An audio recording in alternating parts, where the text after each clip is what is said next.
নমস্কাৰ, মই শ্যাম সুন্দৰ। আজিৰ এই ভিডিঅ'টোত বিজ্ঞানসন্মত লিখন পদ্ধতি প্ৰয়োগ কৰি ইংৰাজীৰ কাৰ্চিভ স্মল লেটাৰ্ছসমূহ কেনেকৈ সহজে লিখিব পাৰি তাৰে আমি ইয়াত আলোচনা কৰিম। আপোনালোকে জানে যে ইংৰাজীৰ কাৰ্চিভ স্মল লেটাৰ্ছ বা বৰ্ণবোৰৰ সংখ্যা হৈছে 26টা। এই 26টা লেটাৰ্ছ বা বৰ্ণবোৰক লিখন পদ্ধতি অনুসৰি দুটা ভাগত ভগাব পাৰি। এক নম্বৰ ভাগটো হৈছে letters of full tick mark, letters of half tick mark. এই ভিডিঅ'টো আখৰৰ আদি অংশ অৰ্থাৎ initial part of the letters অৰ্থাৎ beginning part of the letters full tick mark প্ৰয়োগ কৰি 6টা লেটাৰ্ছ বা বৰ্ণ কেনেকৈ সহজে লিখিব পাৰি তাৰ বিষয়ে ইয়াত আলোচনা কৰিম। প্ৰথমে ফুল টিক মাৰ্ক লিখিবলৈ আমি শিকিম। ফুল টিক মাৰ্কটো লিখোঁতে লাইনৰ পৰা ষ্টাৰ্ট কৰিব লাগে। আপোনালোকে লক্ষ্য কৰক, ফুল টিক মাৰ্কটো লিখোঁতে লাইনৰ পৰা ষ্টাৰ্ট কৰিব লাগে আৰু ফুল টিক মাৰ্কৰ অগ্ৰভাগটো সামান্য হেলনীয়া হ'ব লাগে। আমি ইয়াৰ ওপৰত লক্ষ্য কৰিব লাগিব যাতে ফুল টিক মাৰ্কৰ অগ্ৰভাগটো সামান্য হেলনীয়া হয়। ফুল টিক মাৰ্কটো লিখিলো আমি। এই ফুল টিক মাৰ্কটো ব্যৱহাৰ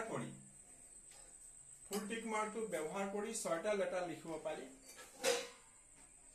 চি, এ, ডি, জি, অ' আৰু কিউ। এই 6টা লেটাৰ আমি সহজে লিখিব পাৰোঁ ফুল টিক মাৰ্কটো ব্যৱহাৰ কৰি। ফুল টিক মাৰ্কটো লিখন পদ্ধতি শিকাৰ পিছত আমি প্ৰথমে চি লেটাৰটো লিখিবলৈ শিকিম। চি লেটাৰটো লিখোঁতে প্ৰথম লাইনৰ পৰা আমি ষ্টাৰ্ট কৰিম। লাইনৰ পৰা ষ্টাৰ্ট কৰি সামান্য হেলনীয়া কৰি ৰাখিবলৈ আকৌ ঘড়ীৰ কাঁটাৰ বিপৰীত দিশত আমি আনি আকৌ লাইনত লগাম। চি লেটাৰটো আকৌ দুটা ষ্টেপত আমি লিখিব পাৰোঁ। ফাৰ্ষ্ট ষ্টেপ হৈছে full tick mark, second step হৈছে চি। ফাৰ্ষ্ট ষ্টেপ হৈছে full tick mark, second step হৈছে চি। ঠিক তেনেকৈ একে পাকে আমি একে লেঠাৰে চিটো লিখিব পাৰোঁ।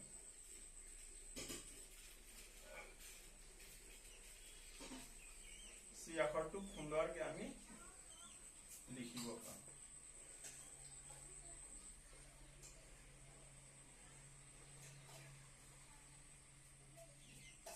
চি লিখাৰ পিছত আমি বাকী 5টা আখৰ সহজে লিখিব পাৰোঁ। এ লিখোঁতে আমি প্ৰথমে লাইনৰ পৰা আৰম্ভ কৰি ফুল টিক মাৰ্কটো লিখিম। ফুল টিক মাৰ্কটো ফাৰ্ষ্ট ষ্টেপ হৈছে full tick mark, second step হৈছে C, third step, fourth step হৈছে এ। এনেকৈ আমি ফাৰ্ষ্ট ষ্টেপ হৈছে full tick mark, second step হৈছে চি,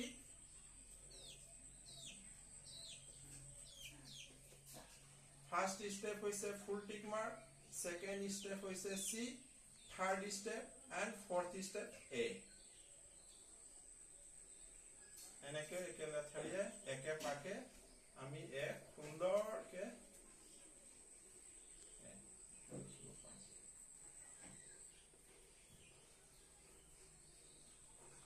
লিখনটো দ্ৰুত হ'ব আৰু হাতৰ আখৰ যথেষ্ট ভাল হ'ব, সুন্দৰ হ'ব। একে পাকে আমি লিখিব পাৰিম।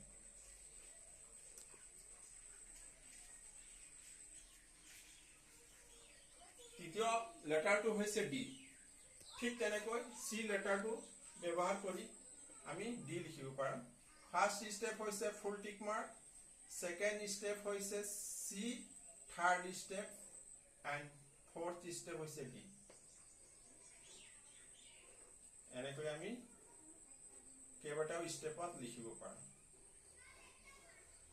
একে পাকে লিখিব পাৰোঁ।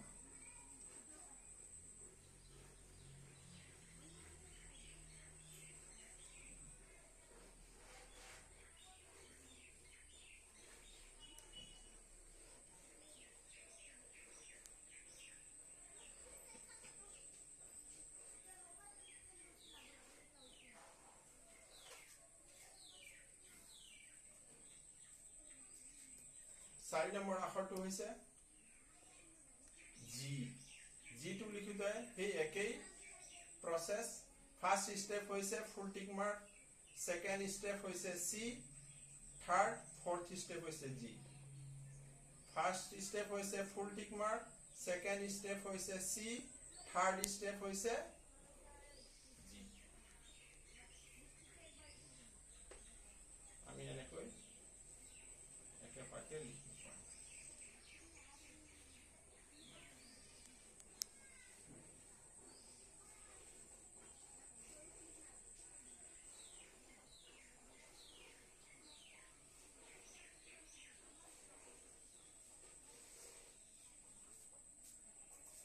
ইয়াৰ পিছৰ লেটাৰটো হৈছে O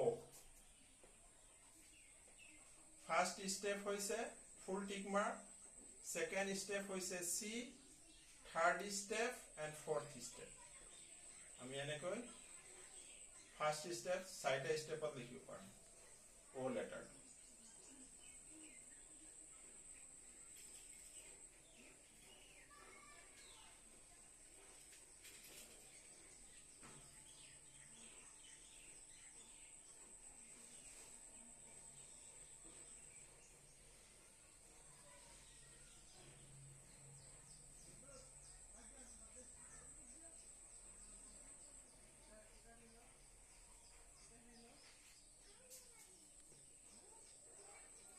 জিটো লিখি ভৰাই দিম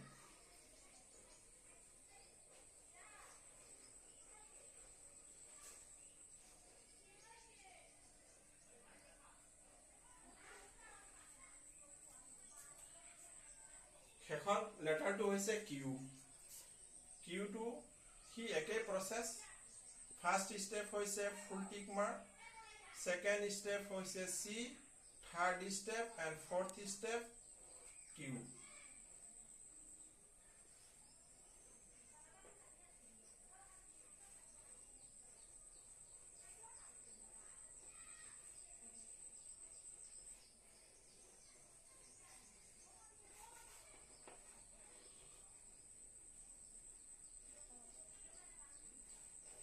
আমি এনেকৈ ফুল টিক মার্ক ব্যবহার করি 6টা আখৰ লিখিব পাৰো ফুল টিক মাৰ্ক ব্যবহাৰ কৰি আমি 6টা আখৰ লিখিব পাৰো ভিডিওটো ইমানেই নেক্সট ভিডিওটোত আলোচনা কৰিম হাফ টিক মাৰ্ক ব্যবহাৰ কৰি আমি কেনেকৈ 20টা লেটাৰ লিখিব পাৰি এই সম্পৰ্কে পিছৰ ভিডিওটোত মই আলোচনা কৰিম আপোনালোকে ভিডিওটো যদি ভাল পাইছে লাইক কৰিব আৰু কমেন্ট কৰিব নমস্কাৰ জয় আই